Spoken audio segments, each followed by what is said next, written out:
so I'm kind of thinking about becoming a cheater. Hey, hello, and how are you? Welcome back to Biblio Chic. My name's Serena, and I like to make things. Actually, this is episode 2, I guess, of what I'm going to be naming What's Up Stitches, where I share each week the stitching projects that I am working on, be it knitting, needlework, maybe quilting. Like I need another hobby to add to my ever-growing things. I am going to go ahead and deep dive. I'm going to go ahead and jump into it. This week has been challenging. I was not able to finish some projects. I ordered some more yarn to finish said project, and yeah, it's just like I don't know. I was like, I need something to do with my hands, so I needed to cast on a new project. We're gonna go ahead and start with my needlework project since it's just sitting right here. I have been slowly adding my vintage needlework collection and stumbled upon a couple of pre-worked blanks on Etsy and eBay. So I decided, I'm just gonna round them all out and try to finish up these blanks, which it's been a process. I think I am about a month in of my first needlework, and this is how far I am. I think last week I was down here, so I've added a good hand. I have been using the Anchor brand tapestry wool, and I do not like it.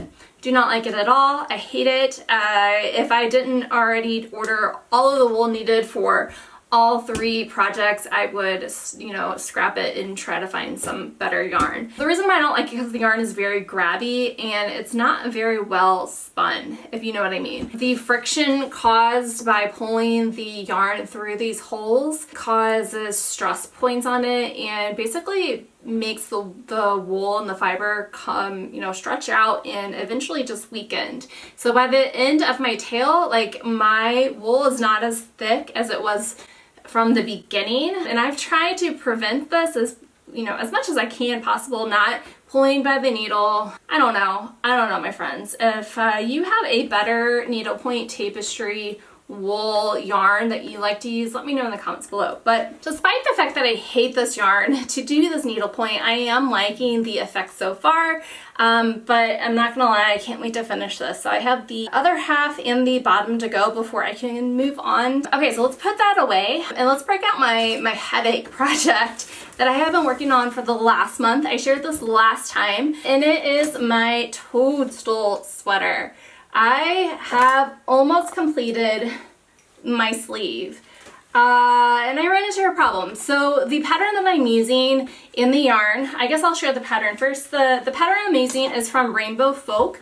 You can find them on Ravelry. You can also find them on Etsy, and it is their toadstool sweater. Now the pattern said for my size that I only needed 500 grams of bulky weight yarn of the main color. So that's what I did. I ordered 500 grams. That was 5 skeins, I think, of the black, thinking that I would be able to finish this project no problem. 500 grams, my friends, only got me to less than 1 completed sleeve. I think I have maybe a ½ of an inch more to go on length of the sleeve, and then the cuff, and then of course the whole other side. So I had to make another order. The problem was that I originally got the yarn, which is Valley Yarns Brookshire bulky yarn from Lovecrafts, and it seems like Lovecrafts, they do not keep a reliable stock on hand, I guess should say. Their stock goes out of stock very often. So when I went back to go try to order 3 more skeins of this black, it was sold out. So I was like,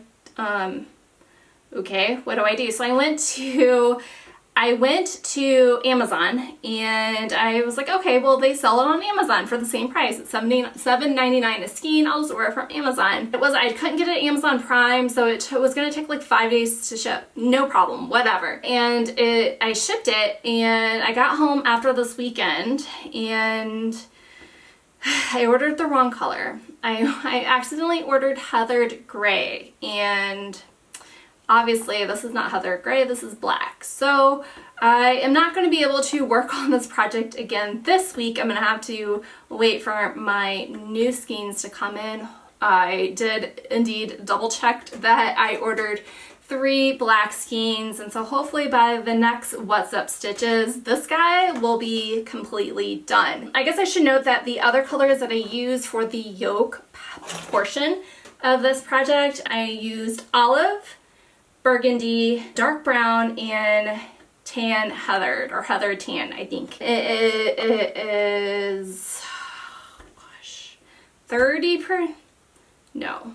Is it 80? I think it's 80% wool and then 30% alpaca. I could be wrong. It could only be 15% alpaca. Okay, it is 85% wool and 15% alpaca in a single ply, which results in a very fuzzy sweater that kind of sheds. But all in all, it's a very, very cozy sweater. I liked it. I liked the pattern so far. It was easy to do as a beginner knitter. This is only my fourth project going in, so super easy for a beginner, and since it's using bulky yarn, it knits up super, super fast. It took me about 3, maybe 4 weeks to get to this point. So if you're a new knitter, I definitely recommend doing this project. Just order a couple more skeins than you think you might need to. Okay, so putting that project away, I was going to start my Christmas project, and I realized that I had been obsessing about this yarn for a while and I forgot to order it. So although I had the pattern, I did not have the yarn. I was going out of town this week and I was like, I need something to do with my hands, and honestly, needlework for hours on end is quite boring. So I can't do this hours on end, but I can knit hours on end because it keeps my head occupied. So I had already had the what was I gonna say? Oh, I already have the supply of yarn that I needed for this next project, although I wasn't going to start this until after my Christmas sweater because sweaters, especially a smaller gauge, tends to take a really long time for me because I am a new knitter. But I was like, whatever. This project is probably over my head and might take me a long while, so may as well start on it now, and it's okay if I stop and do some other projects in between. I generally am not a cheater, a cheater on my knitting projects. I'm generally a monogamous knitter, but you know, I've only been knitting for a few months, so I really don't have a whole lot of experience in the knitting relationships. So I'm kind of thinking about becoming a cheater, a polygamous knitter. I don't know. I catched it on a new project this week, not meaning to, only because I needed something to do while I was in the woods with my family in order for me not to kill them.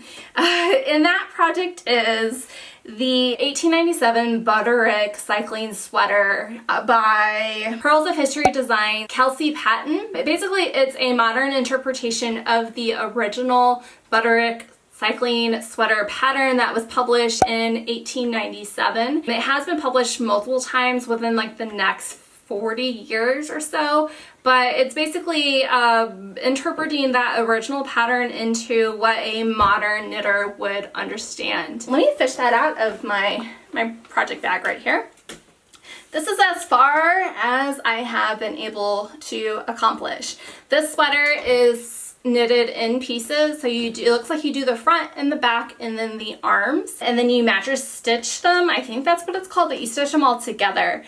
I have been obsessing over puff sleeves. I don't know if it's Bridgerton, I don't know if it's cottagecore aesthetics, just, you know, filling my head with ideas, but I just want to put puff sleeves in everything, including sweaters that I knit. So as a beginning knitter, you would think I would pick an easy pattern and not a historical pattern, but you know what? I like a good challenge, and I can't stretch my knitting skills if I just stay in the knit purl realm. So far so good. The stitches that I would need in order to complete this pattern would be different variations of rib stitches. They have you do something called a fancy stitch, which is basically a basket weave stitch. I've had to, I think, modify this pattern just a little bit. Basically, the number of stitches for my size didn't match up perfectly in that basket weave. So I've just had to make sure that I do 2 rows of one way and then the 2 rows above it the opposite way, and just make it all good there. So this sweater takes up a lot of yarn. This sweater calls for 850 grams of sport weight wool, which equates to 17 skeins of what I bought is the Wool of the Andes sport weight from Knit Picks. I really like Knit Picks. I think they are the most affordable natural fiber selection out there. So if you haven't found Knit Picks, definitely I will link the thing that I use down in the description box in case you want to go shopping and go look for yourself. But anyways, I ended up ordering 17 skeins of Knit Picks Wool of the Andes sport weight, the color Forest Heather. I like this. This kind of reminds me of a shamrock. It is like more like a Kelly green, but it also has flecks of teal and yellows in them. So I think this is going to knit up pretty well. So far so good. I think I got up to the waist pattern. The only thing that I'm just kind of iffy about, and although I did swatch a gauge and my gauge matched up to the pattern, is that how loose this ribbing is in the pattern size. It calls for 5 US needles plus size 2 to do some of the shaping. So in US 5 needles, I don't know. I feel like it's just very, very loose. Hopefully once I wash this up, it will it'll all suck back in. But I'm just gonna persevere until I get more and see if I like it more as I go on. I did not mention that this pattern does have buttons right here. It has, I think, 3 buttons on each side. It uses basket weave as well as ribbing knit. Shape the cloth around your body. It is meant to go over a corseted body. I don't have a Victorian corset, nor do I plan on getting one anytime soon. So hopefully it'll go over my it'll go over my modern non-corseted body just okay. There's enough difference in the pattern that I don't get really bored. You know, I don't get really bored of doing continuously doing knit stitches. So far so good. I do know that will probably take me a really, really long time, and that's why I'm thinking about casting on a new project just to kind of break up this with something else. But that's it, my friends. That's all I have going on this week in terms of knitting and stitching. Let me know, what projects are you doing right now? And are you a cheater?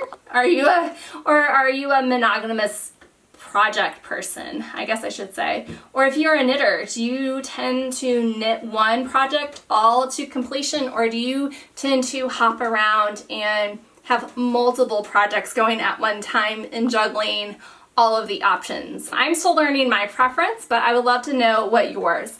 I hope you guys all have a fantastic week, and I will see you next week for the next episode of What's Up Stitches. Thank you, goodbye.